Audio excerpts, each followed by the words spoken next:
Well, by the end of the season, if we fall short of playoffs or whatever it is by 2 points, remember this game.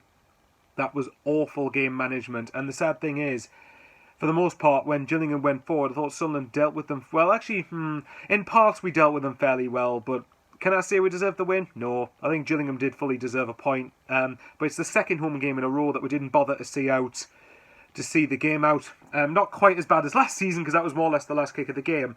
But it's 2 points chucked away. It's as simple as that. Whether we deserve to win the game or not, the fact of the matter is you're 2-1 up going into the 89th minute. You should be seeing that game out, not conceding and getting a 2-2 draw. First Gillingham goal I thought was pretty well worked. Well, to some extent at least. The ball came out to McDonald, I think it was, who scored on the edge of the penalty box. Fired it into the bottom left corner. Fair enough, that one I didn't mind, but it's just when you take the lead twice and you don't hold on, I'm never going to say that that's a good result, irrespective of who the team is. If you take the lead, I expect you to hold on to it for me to say it's a good result. And I felt the latter stage of the game, we were just sitting back and just allowing Gillingham onto us. And fair play, Gillingham did what they should have done. They came up here and they just kept going, kept plugging away, and got the deserved draw in the end. But at the end of the day, from our perspective, you look at the last 4 games, I said a minimum of 10 points should have been achieved, and we've got 7. For me, that isn't acceptable. And even if we'd have won today, I would have been more lenient, because obviously you would have said, okay, 3 wins on the spin, fair enough. But it just goes to show. And I'm hoping that the players that we've signed, the likes of Vokins and Jones, come in and actually make a positive impact, and aren't just positive signings in practice, but on the pitch as well. It's frustrating, really frustrating. Again, it's poor game management. Like the second goal, what was our defence doing? We were absolutely all over the place for it. It was a long ball forward into the box, and I think McFadzean might have lost his man.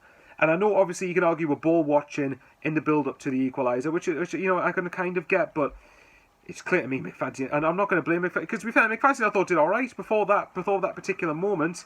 I thought he did okay in the grand scheme of things, but it's just not acceptable. Like you know, again, if you're wanting to be going up, these are the games you've got to be winning. And again, like I keep saying, Gillingham won't care about that, nor should they. It's a good point for them, and they deserved it, and I'm sure they will be taking that, and so they should be. But from a Sunderland perspective, purely from a Sunderland perspective, that is not an acceptable result for me.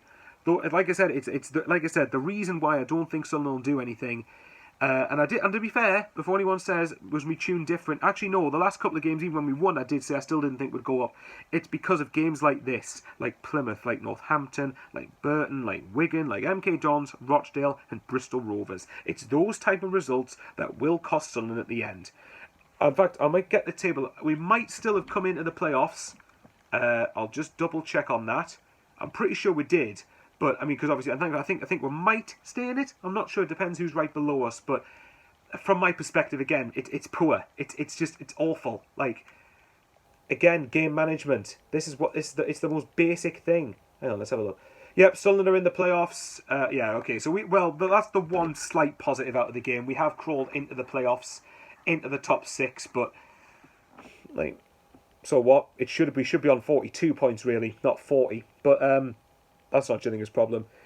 It's not really a good match review. I'm just despondent. The sad thing is I wasn't surprised. It was just like we just kept inviting pressure over and over and over and over again, not learning from it when it's just like keeping hold of the ball. And again, in certain occasions, we're giving away way too many free kicks, which I don't know if our players seem determined to not learn from this. Stop giving away stupid free kicks, because all it does is invites the opposition onto you and invites more pressure. So, I don't know. I'll love you and leave you there, guys. And I guess it's as simple as that. We've got to respond next week at MK Dons. Nothing less than a win there is good enough. Simple as that. Take care. Like, comment, and subscribe for this channel and for SCFC Tang TV. Thanks to everyone who watched me, Conrad, and Dino on the live stream. And I'll see you later.